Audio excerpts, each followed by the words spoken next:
This is Ian from Lean Media. I'm an experienced seller and publisher on Amazon, and I want to point out something about Amazon Vendor Central relating to an attribute in the product details called replaced item ID.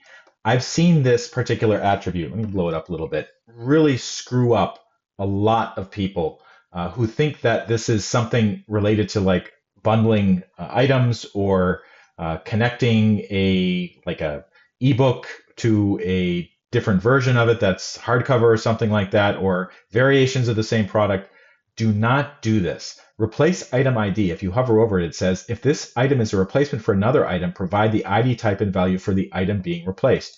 So basically, what it's looking for here is, let's say that I had a new product that's replacing an old product.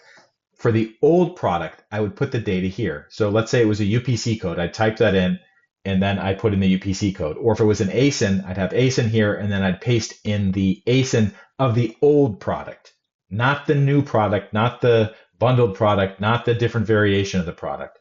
What I've seen happen is people, basically smaller sellers, they come to this particular page. Maybe they've been migrated over from another Amazon program like Amazon Advantage, and then they think that this is where they'll be sticking like different variations of the same product, and that's not the case. And what happens is, if you start to mess with this, it really screws up Amazon's back end.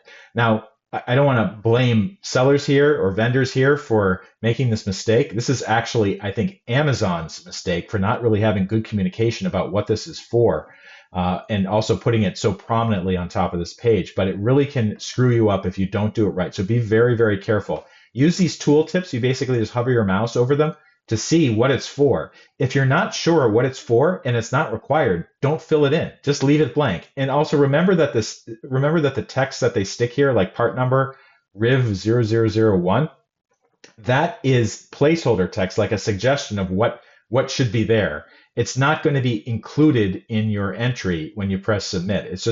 They should make it lighter or make it a different color or something like that. But that's just to let you know kind of the type of information that might go there, but not always. This is Ian from Lean Media signing off this video help. Please take a moment to like it, follow me, and I'll see you next time.